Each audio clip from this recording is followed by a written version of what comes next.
So a lot of information came out in court today. Witnesses saying what they saw, but you were there. What's your reaction to what you heard came out in court today?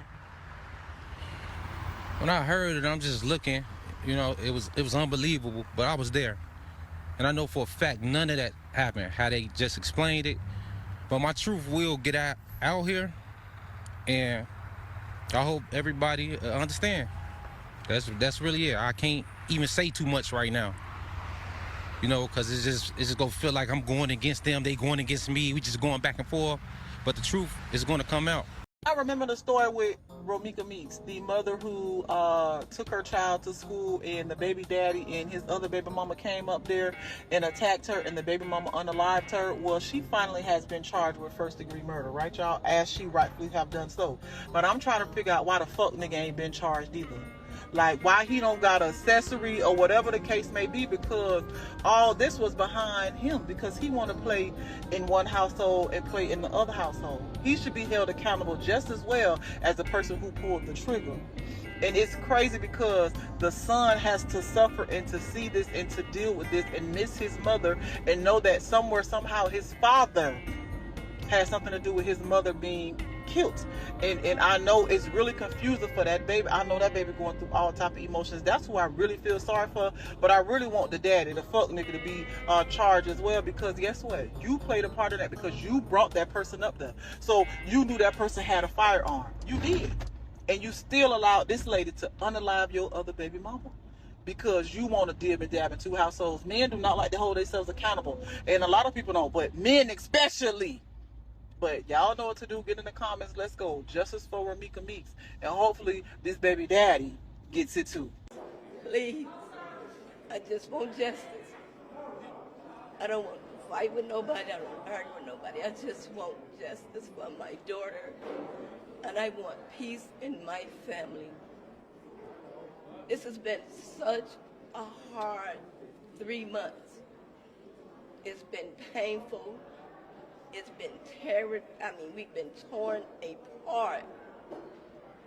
One of the leaders of our family, she was the baby, but she was the leader. The holidays are not holidays. I'm just grateful to God. September 8th, 2025. A Monday morning in Chicago. 31-year-old Romeca Meeks kissed her 6-year-old son goodbye after dropping him off at school. A lunch box in his hand with a handwritten note tucked inside. "Happy Monday, son," it read. "This is a fresh start to this day, and you can start off strong. Always remain yourself. You're the coolest, smartest, and funniest kid I know. I love you so much. Love, Mommy." Within minutes of writing those words, Romeca would be lying on the pavement in Chicago's Chinatown area, shot multiple times and dying in the street. The person who pulled the trigger? Her ex-partner's current girlfriend, Quadajah Holly Johnson. And the twist that would ignite a community and break a family's heart? Johnson walked free that same day, claiming self-defense. If you're feeling the weight of this story right now, if you believe victims deserve more than headlines that fade in 48 hours, hit that like button and subscribe, because when we let stories like Romeca's disappear, we're failing the people who loved her and the son who'll never hear her voice again. Let's make sure that doesn't happen. For 87 days, Romeca's family lived in agony. 87 days of watching the woman they believe murdered their daughter, their sister, their loved one, walk free while they organized vigils and begged for answers. 87 days of a 6-year-old boy asking where his mommy went. But on December 3rd, 2025, something finally changed. At 12:12 p.m., law enforcement officers arrived at Quadajah Johnson's home in Des Plaines, Illinois, on the 9200 block of West Senate Drive. This time, there would be no release after questioning. This time, Johnson was being formally charged with first-degree murder. The next day, December 4th, Johnson stood before Judge Mary Marubio in a packed Cook County courtroom. So many family members and supporters showed up wearing bright pink shirts in Romeca's memory that the judge had to move the proceedings to a larger courtroom just to fit everyone. Pink was Romeca's color, her vibe, her light. And that sea of pink sent a clear message. This community would not let her be forgotten.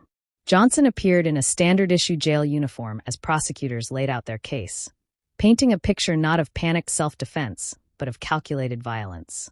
The judge listened to both sides, reviewed the evidence, and made a decision that sent shockwaves through the courtroom. Johnson was denied bond. No bail.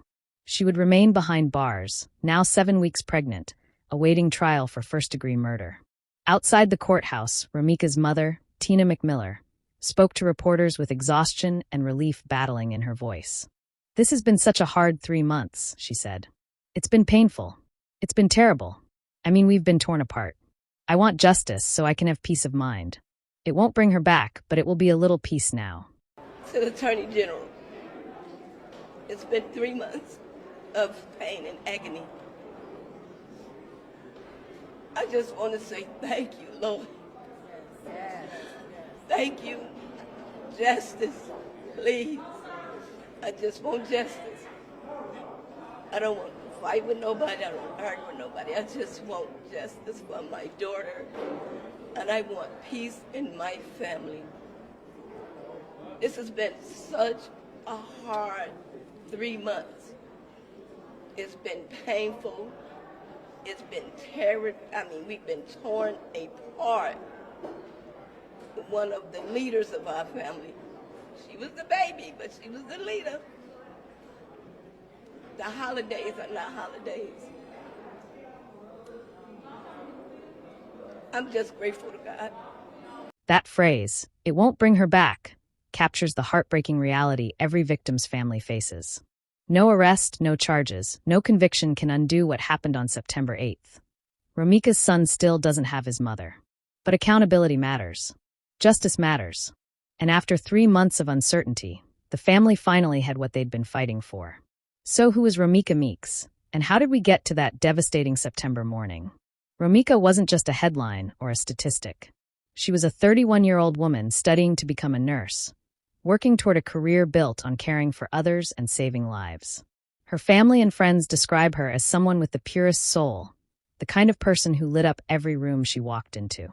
She was a devoted mother to her son Carlos, the type who packed special notes in lunch boxes and celebrated every milestone like it was the biggest achievement in the world. If you scroll through her social media from August 2025, just weeks before her death, you'll see her heartfelt posts about Carlos starting first grade. She was that mom, the one who showed up for every moment. But beneath that bright surface, a storm was brewing. Romeca shared a son with a man named Carlos Lozo's Way.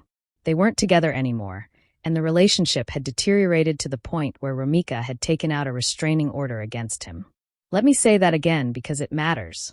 She had a legal order of protection against Carlos Way and his current girlfriend, Quadajah Johnson.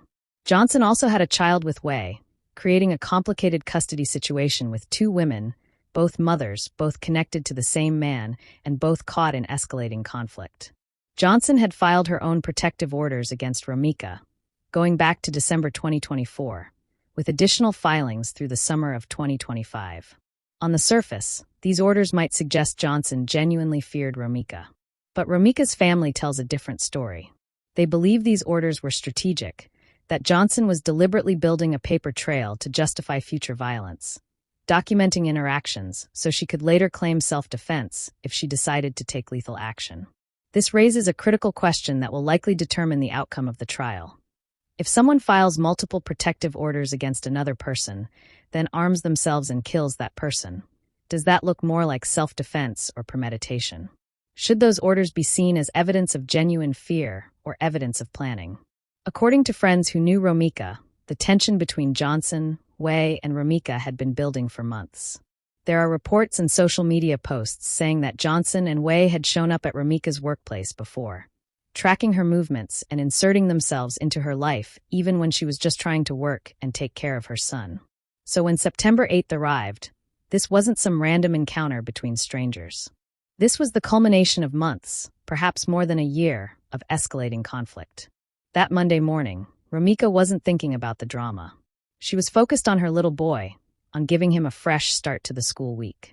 She packed his lunch, wrote him that note that would later go viral, and dropped him off at school near Cermak Road and State Street in Chicago's Chinatown area. It was just after 9 in the morning when she said goodbye, probably waving one last time like every parent does on drop-off day. But then Carlos Way and Quadajah Johnson pulled up. In a city as big as Chicago, how do you randomly run into someone right after school drop-off? You don't. They knew where she'd be. They knew her routine. And they showed up anyway, completely violating the restraining order Romeca had against both of them. What happened next, according to prosecutors and eyewitness accounts, was nothing short of horrific. Words were exchanged. Tensions escalated. A physical altercation broke out between Romeca and Johnson. But here's where the prosecution's case gets damning. According to their account, after the initial confrontation, Johnson didn't just defend herself and leave.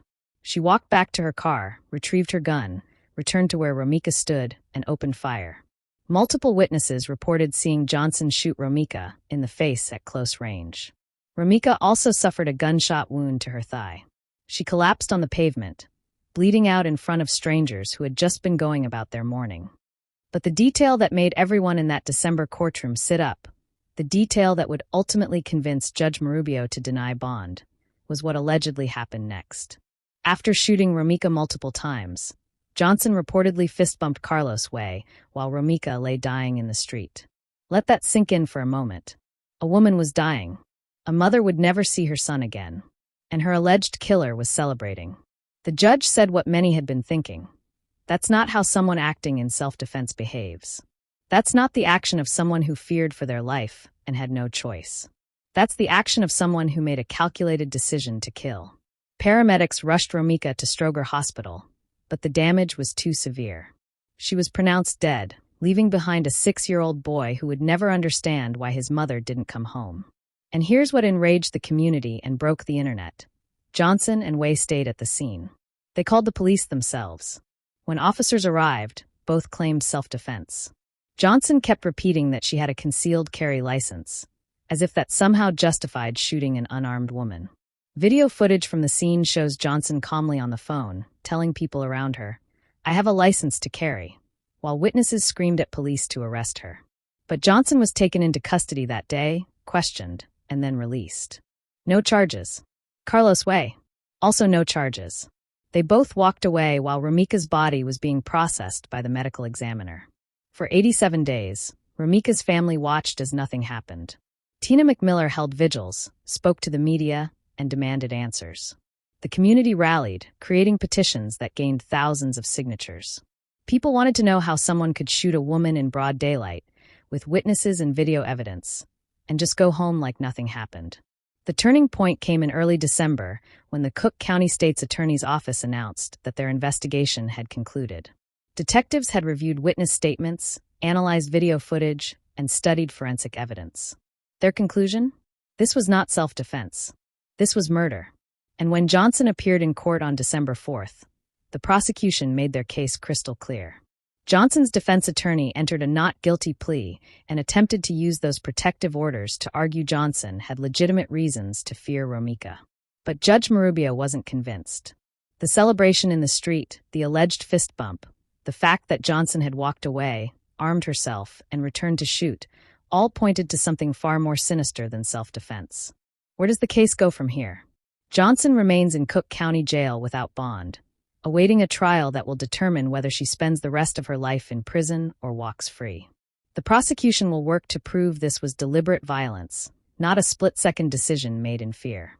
The defense will present their version, using those protective orders to paint a picture of escalating conflict and a woman who felt she had no choice.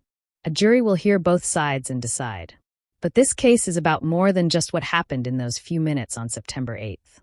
It's about whether someone who walks away, arms themselves, and returns can claim self-defense. It's about whether celebrating after taking a life is consistent with genuine fear. It's about the power of community advocacy and whether charges would have been filed without the family's tireless campaigning. It's about a 6-year-old boy who'll grow up without his mother, about a woman studying to be a nurse who'll never save a single life, about a family torn apart by violence and a 3-month wait for accountability. Romeca Meeks deserves justice. Her son deserves answers. And this community has made it clear they won't stop fighting until this case is resolved. Rest in peace, Romeca. Your family hasn't given up, and neither will we.